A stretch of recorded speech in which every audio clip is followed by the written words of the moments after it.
जय Shri Krishna, Radhe Govind. Welcome back to Kanhamrit. तो आज हम ऋषि पंचमी की कथा के बारे में जानेंगे। ऋषि पंचमी का व्रत जो कि हर महिला या हर उस कन्या को करना चाहिए जो कि रजस्वला धर्म से होती है, क्योंकि इस समय में जो भी हम जाने अनजाने में भूल कर देते हैं उन सभी दोषों से इस व्रत को करने से हमें मुक्ति मिलती है। इस व्रत के दिन सप्त ऋषियों का पूजन किया जाता है। कैसे पूजन करना है, पूजा कैसे करनी है, व्रत कैसे करना है, इसकी वीडियो में ऑलरेडी चैनल पर डाल चुकी हूँ। आप जाकर चेकआउट जरूर कर सकते हैं और डिस्क्रिप्शन बॉक्स में आपको वीडियो का लिंक मिल जाएगा। तो आज की वीडियो में हम ऋषि पंचमी की कथा की बात कर रहे हैं, तो चलिए कथा शुरू करते हैं। एक समय की बात है, एक नगर में एक ब्राह्मण और ब्राह्मणी रहते थे। एक बार उन्होंने अपने यहाँ पर ऋषियों को भोजन के लिए आमंत्रित किया। अब जिस दिन ऋषि भोजन के लिए आने वाले थे उसी दिन सुबह वे दोनों स्नान आदि करके निवृत्त हो जाते हैं। उनकी जो धर्मिणी थी, जो ब्राह्मणी थी, वो बहुत ही प्रसन्न थी क्योंकि आज उनके यहाँ पर ऋषि आने वाले थे। लेकिन उसी दिन अचानक से वे रजस्वला हो जाती हैं। अब वो बहुत ही ज्यादा परेशान हो जाती है कि मैंने तो अपने घर पर ऋषियों को भोजन के लिए आमंत्रित किया है और आज ही मैं रजस्वला हो गई हूँ, तो ऐसे में मैं क्या करूं।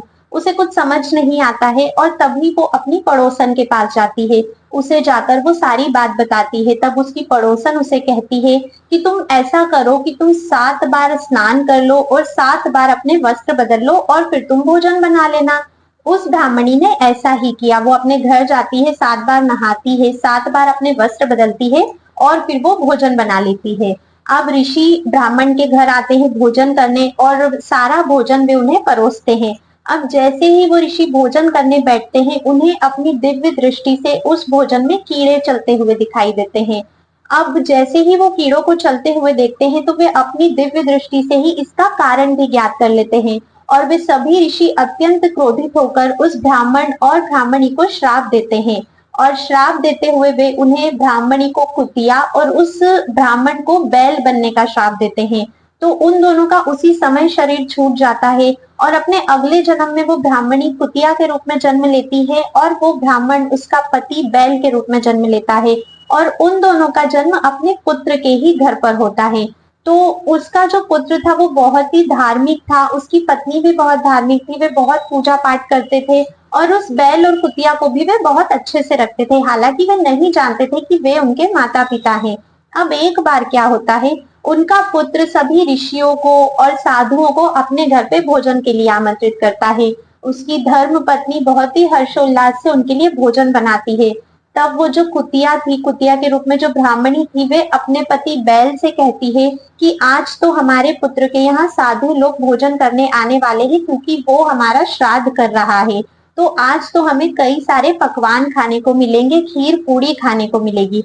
तब वो बैल भी बहुत खुश होता है और यही सब बातें वो कर रहे होते हैं और उनकी जो बहू रहती है वो खीर का पात्र गैस पर चढ़ा कर जाती है, क्योंकि उस समय चूल्हा चलता था तो वो चूल्हे पर चढ़ा कर जाती है। अब जैसे ही वो वहां से जाती है तभी वहां पर एक सांप आ जाता है और वो सांप उस खीर के पात्र में विष का वमन कर देता है और ये सब उनकी जो सास है कुतिया के रूप में वो देख लेती है। तब वो मन ही मन सोचती है कि अगर इस विष वाली खीर को सभी साधु और ऋषि खाएंगे तो उनकी मृत्यु हो जाएगी और मेरे पुत्र और मेरी बहू पर ब्रह्म हत्या का पाप लग जाएगा। तो वो उसे उस पाप से बचाने के लिए उस खीर के पात्र में वो कुतिया अपना मुंह लगा देती है और जब वो कुतिया अपना मुंह लगा रही होती है तभी उनकी बहू ये सारा दृश्य देख लेती है और अत्यंत क्रोध में आकर वो उसी चूल्हे में से एक जलती लकड़ी निकालकर उस कुतिया को अत्यंत मारती है। अब मार खाकर वो कुतिया उछलती कूदती बाहर भाग जाती है और उसकी कमर भी टूट जाती है, इतना उसकी बहू उसको मारती है।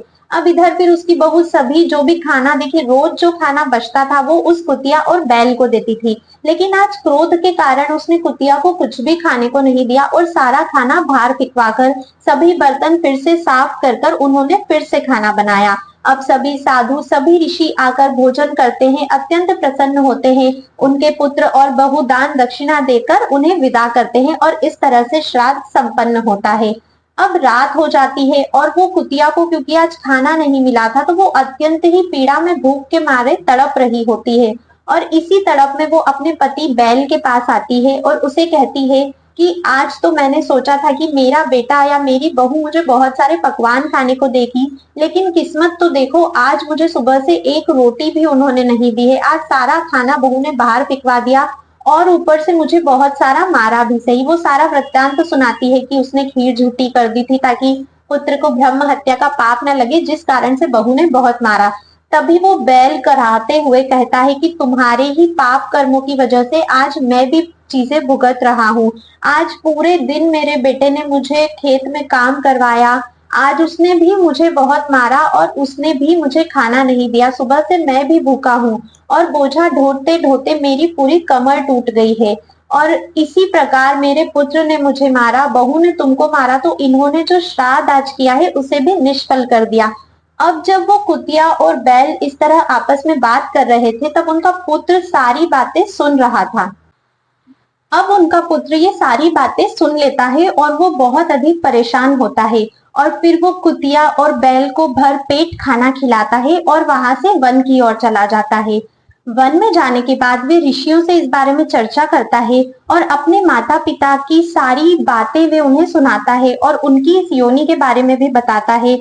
वो उनसे पूछता है कि मेरे माता पिता ने ऐसे कौन से पाप किए हैं, ऐसे कौन से कर्म उनसे हुए हैं जो आज वो इस नीच योनि में जन्म लिए हैं और इतने दुख भोग रहे हैं। कृपा करके आप मुझे इसका कारण बताइए और मैं कैसे उन्हें इस योनि से मुक्त कर सकता हूँ, इसका समाधान भी मुझे बताइए। तभी वे ऋषि अपनी दिव्य दृष्टि से देखते हैं तो उन्हें सारी बातें पता चल जाती है। वे उस कुतिया और बैल के पुत्र को बताते हैं कि तुम्हारे माता पिता को ये जीवन क्यों मिला है और क्यों वो इस कुतिया और बैल की योनि में आकर इतनी यातनाएं सह रहे हैं। और वो उसे कहते हैं कि क्योंकि तुम्हारी माता ने रजस्वला होने के बावजूद भी ऋषियों के लिए खाना बनाया और उन्हें खाना दिया था, इसी दोष से आज वो ये सब भुगत रहे हैं। तो तुम अपनी पत्नी के सहित आने वाली ऋषि पंचमी का व्रत करो और उस व्रत का जितना भी फल होगा वो तुम अपने माता पिता को समर्पित करो, तो उन्हें इस योनि से अवश्य ही मुक्ति मिल जाएगी। अब उनका पुत्र वापस घर आता है, वो अपनी धर्मपत्नी को सारी बातें बताता है और वे दोनों ही निश्चय करते हैं कि आने वाली ऋषि पंचमी का पूरे विधि विधान से वो लोग व्रत करके व्रत का फल अपने माता पिता को समर्पित करेंगे। अब आता है भाद्रपद का महीना। भाद्रपद मास के शुक्ल पक्ष की पंचमी तिथि को ऋषि पंचमी मनाया जाता है। इस दिन वे दोनों पति पत्नी ब्रह्म मुहूर्त में उठकर स्नान आदि करने के बाद पूरी निष्ठा से ऋषि पंचमी का व्रत करते हैं। सप्त ऋषियों की पूजा करते हैं, सेवा करते हैं, ब्राह्मणों को बुलाते हैं, भोजन कराते हैं, दान दक्षिणा देते हैं और पूरे विधान से व्रत को संपन्न करते हैं। और इस व्रत का जितना भी फल है वे अपने माता पिता, उस कुतिया और उस बैल को देते हैं। और इस व्रत के प्रभाव से उन दोनों को कुतिया और बैल की योनि से मुक्ति मिल जाती है और वे दोनों भगवत धाम को चले जाते हैं।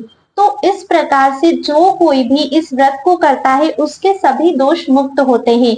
जो भी स्त्रियां रजस्वला धर्म में होने के बावजूद घर के कार्यों को करती है, जाने अनजाने में जो भूल चूक उनसे हो जाती है, इस व्रत को करने से वे सभी दोषों से मुक्त होती है और अखंड सौभाग्य की प्राप्ति भी उन्हें होती है। तो आपको ये ऋषि पंचमी की कथा कैसी लगी, ये आप मुझे कमेंट करके जरूर बताइएगा। और अगर आप भी ऋषि पंचमी का व्रत करते हैं तो इस कथा को ऋषि पंचमी के दिन अवश्य ही सुनना। और जो भी आपके जानने वाले करते हैं उन्हें वीडियो को शेयर भी अवश्य करिएगा। तो आज की वीडियो में बस इतना ही था, मिलते हैं नेक्स्ट वीडियो में, तब तक के लिए राधे राधे।